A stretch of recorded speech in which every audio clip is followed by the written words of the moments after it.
Biafra Liberation Army Network, coming to you again. Please do subscribe, like, share, and comment. Alright, welcome back to my channel. How are we all doing? Yes, we are back again on a new video reaction. Good morning, good afternoon, good evening, depending on time zone. Welcome back. So this is a quick update. Yesterday, COS made a post of conversation between United States of Biafra or no Briggy, because the Biafra was not declared then during the time of Briggy. And this update is just for you to know that COS had been on top of the game, and she had been the one doing what government is supposed to do as a COS. All the confidential and important representative and appearance, name it, COS has been there from day one. I am saying this because of some people who don't know anything about what is going on, and they'll be the first to attack others. Some may criticize COS. Oh, why did you post this and why did you not post that? I think posting it is a very good thing, as long as her lawyer is aware, right? This conversation you are going to hear Dabiri and Elias, of course, with CS. The conversation they had when I believe negotiation or something like that was going on, when they're trying to employ Dabiri and Elias. And before then, the ATM and the ATM machine, information minister, the ex-matcher, the egg breaker, the voodoo man, none of them was here. And the chief priest of Kevadi is not also here. None of these gangsters, none of these liars were there. These guys were nowhere to be found. And this is not to mock them, but to tell you that the situation or what is going on now is not just out from nowhere, because it's everything started from somewhere. And all of a sudden, PM and CS is no longer now. They're not in good time and everything. I've had enough. Even some people whom you believe that can reason properly, they often come out with this argument that COS is not supposed to do this, supposed to do that. Anyway, let me not make the video too long. I just want to publish it like this. Then later we're going to analyze it. But just pay attention. Let's hear this together. All right. Make sure you subscribe to this video. I want to subscribe to the channel and like this video, of course, very important. And your comment is important. Next steps. God bless you. Which, of course, I would then augment on the political level. But legally, what would be the next steps now that we're putting in place all these things that I mentioned to you? Once, I think it would be interesting to have the results of the referendum, but essentially in any emerging government, what needs to take place, and this requires some work, is the transition of an overall document like the Helsinki Declaration or the new Constitution of the United States of Biafra into practical working rules for the Biafran government. And this essentially would be a division departmentally in the government of the roles of the ministers, of the due process and procedures that need to be in place. But a lot will depend on, essentially, Elias, on the political lead of the amount of recognition we get here for Biafra in the United States and the steps that would need to be taken. What I would imagine is, and this would be a joint lobbying and legal effort on behalf of Biafra, is what's interesting is not only are we in a little bit of a holding pattern for Biafra, we are a little bit of a holding pattern here in the United States because there's a transition coming within our government that will take place on January 20th. And we would need to find out key people in positions that would be of interest for us within the State Department. Right. And who the Biafra Nigeria desk person would be. I mean, what I imagine is at some point it would be very interesting if the new Trump administration would allow the appointment of someone in charge of Biafran issues, essentially a Biafra desk within the State Department and those issues. Oh, that would be very significant. Like a special envoy, maybe. And maybe somebody who would actually guide the State Department's policy regarding Biafra. And what helps in these types of situations, Elias can, I think, support my point of view, is to have an organized, dedicated group of people with a specific mission in mind. Now, the State Department, I think on January 20th, because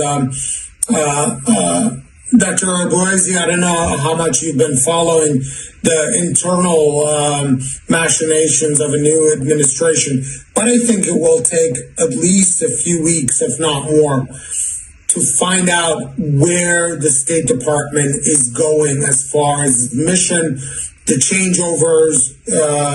We still need to have the Senate confirm a Secretary of State and then deputies and assistant secretaries of state. And I think at that point, it would be not only an effort as far as the lobbying by Elias to reach out to the legal counsel in the State Department to see if we could get somebody, a designation of somebody who would overlook Biafra issues within the State Department. I think that would be a great victory to have somebody looking at this issue and guiding the State Department and a point of contact, which would also lead to legal contacts, because if we have the general counsel, generally the State Department and the Secretary of State relies heavily on the State Department's general counsel on legal issues, international issues, because on issues relating to bilateral conventions, bilateral treaties, multilateral treaties, and how the State Department approaches emerging country will be largely dependent on the legal counsel in the State Department telling the Secretary of State or the Deputy Secretary of State, yes, go ahead, this is feasible, we can do this under U.S. law and international law. So I think we have a general idea, but the problem is we are getting a new government over here in the United States to see who is going to be in the State Department. Also, I mean, it's not just the State Department. This sort of bifurcates into other departments such as Treasury and the Office of Foreign Assets Control, Department of Commerce, which also has its own security arm, which has become more and more active. And the Department of Commerce essentially traditionally has been in place to deal with the interests of U.S. business internationally and promoting U.S. business. But that can go very well in hand once there is an emerging government to show the Department of Commerce, look, there's a lot of business and U.S. business interests that could be very, very beneficial mutually for both Biafra and the United States. So it would be a multifaceted approach, I think, legally and as well as the lobbying effort. And Elias, I don't want to just over promote him, but he has somebody who is extremely knowledgeable in how to approach both within the Moran group and Congressman Moran, but Elias in reaching out to Congress governments here in the United States in legal matters. I don't do any lobbying at all, and that helps me separate. I'm not registered ever as a foreign lobbyist for a foreign government, but my specialty is in dealing with very difficult and complex international legal issues, which interestingly apply to the Biafran government in exile. And I am pleased and honored to be able to help your government. And my goal is a long-term relationship with an actual government that's not just in exile, but one that's recognized by many, many countries, and let's cross our fingers, UN recognition and a member of the United Nations. So that would be, I grew up, my parents are, I'm a child of the 70s, and I remember my parents talking about the brief existence of the Biafran government and the issues. So it's interesting to make a connection between my childhood stories about Biafra, and my parents were always very politically active, talking about Patrice Lumumba and African causes, and Biafra was one of those. So now here I am as legal counsel to the Biafran government in exile. It's a pleasure and it's an honor, and I leave it to you. And also to note an interesting personal connection that Arman and I have. We come from very similar cultures. Arman is of Armenian background, and I'm of Greek background, and we both come from people that have experienced genocide and ethnic cleansing, and that's something that the Biafrans have experienced. And I told Arman, this was very, we found it very humorous that some of the Biafrans were confused and thought Dabiri might have been a Nigerian name, and you remember I put out a tweet that Arman is not a Nigerian, that he's an Armenian American.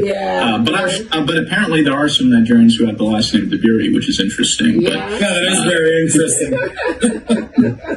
It is. Anyway, thank you so very much, Dabiri. It's really an honor to meet you, and thanks to Elias, who I call my brother, and a very good son of Biafra land. I don't even know how to. Biafrans are like out 247, trying to protect, trying to attack whoever says anything negative to Elias. They are ready to jump in. That's how how passionate he is to Biafrans. And again, our Prime Minister, His Excellency Simon Ekpa, is somebody that millions of Biafrans love, and they obey him. Whatever he says is they see it as their savior, not just because he's Simon Ekpa, but because the cause they believe in, which is the independence and restoration of Biafra, has gone just beyond an individual. So while our leader Nnamdi Kanu was there, and Nigerian government abducted him from Kenya, and he's right now in Nigerian DSS dungeon for the past almost 4 years, going to 5. Our Nnamdi Kanu, our PM Simon Ekpa, whom Nnamdi Kanu told Biafrans, go and listen to Simon Ekpa. That is actually whom the whole Biafrans and the world is following, actually. And our Prime Minister has brought a lot of changes in the face of this struggle, changes that we have never really known before. A lot of awareness, a lot of information to the world, thanks to Elias and his group, that have also helped him to let the world know this true situation of things, unlike before. So again, as Elias has said, my name is Dr. Ngozi Oroboeze. I'm the Chief of Staff to the Biafra United States of Biafra. Before Biafra Republic government in exile, and de facto we are both at home and we are abroad. But right now, after our declaration of our independence in Finland, we now are United States of Biafra. So I'm really glad to meet you. I know that PM told me about you a long time ago. and he told me specific task that you'll be doing, and I know because I know there's another attorney Levy who was doing something. I mean, not in African level, because he I think in the OR he tried to in the committee of African nations, the COS, that group. What's the name of? I'm gonna get the name. Those ones. The African Union. He did something with the African Union. The Organization of Emerging African. Of emerging African state. Yeah. So I think.